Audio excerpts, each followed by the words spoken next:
Hola amigo, in this video I will show you the actual wiring connection of our digital speedometer.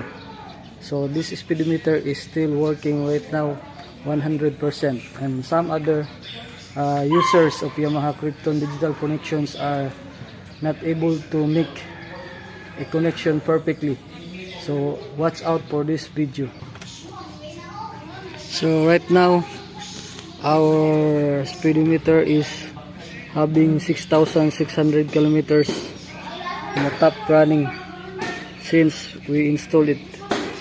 So signal lights, turn right and turn left working, and lights function here are yes working.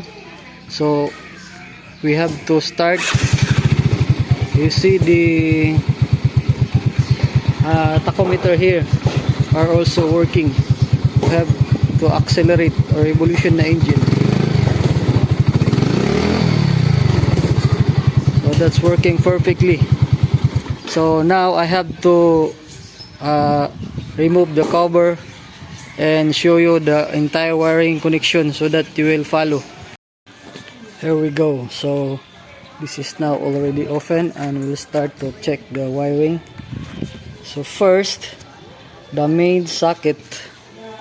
I will show you the main socket. This socket is having six wires. So 6 wires. Don't mind this small because it is for my voltmeter.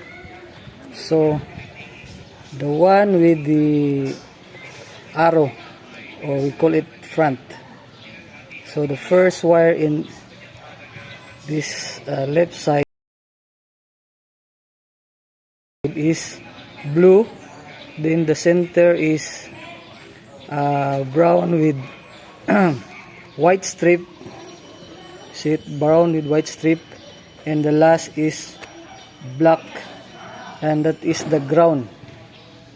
So if you want to see it clearly, just pause it. This wire is brown with white strip. So let's see at the back side. So in the back side,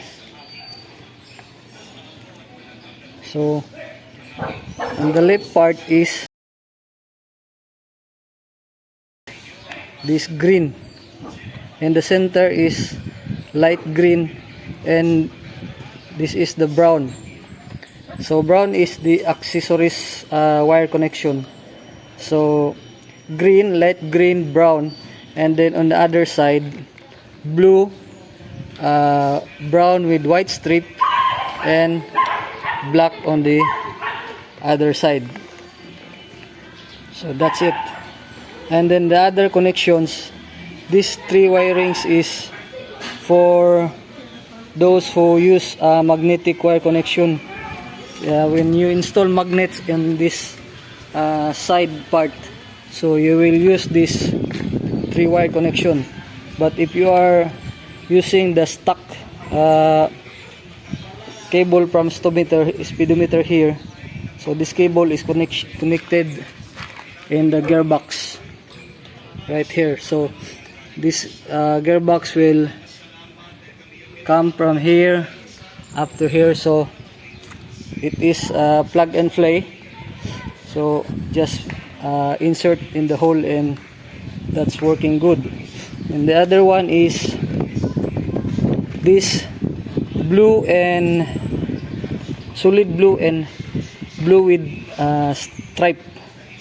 So originally those wire, this blue and white strip are in here,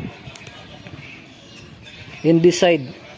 So what the mechanics did is they remove and they swap the wire, and also this one.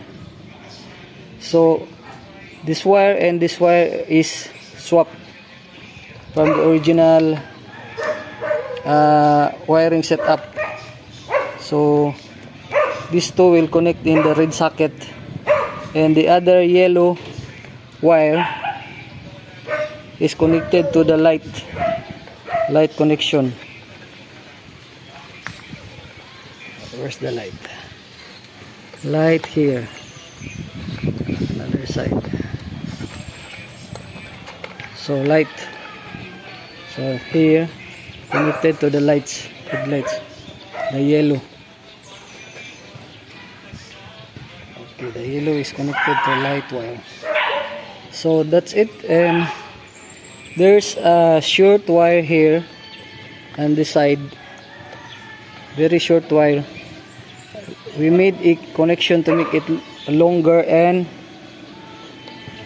when you tap it on the ground, it will go to the calibration mode. I have another video with calibration mode, how to make a calibration mode. So just tap this in any ground. So this is already the wire. I have to cover it so that it will not connect accidentally. So that's it, simple as that. And lastly, about the tachometer or this speedometer, if you see this black wire with yellow strip, you will connect these to, okay, that's sweet clearly, black with yellow strip. That wire will be the connection for the speedometer, tachometer or acceleration.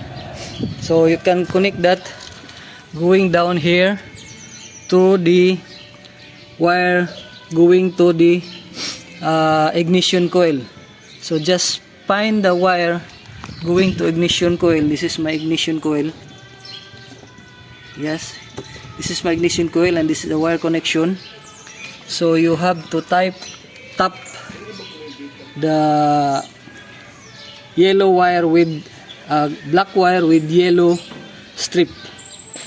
That will work for the tachometer, so that when you rev your engine, the tachometer will function. So that's it. And if you have any questions, just message me on Facebook, like what Alex did. He messaged me and asked me to make this video for a guide. So if you are new in my channel, don't forget to subscribe and share this video for those who are making or having this kind of speedometer.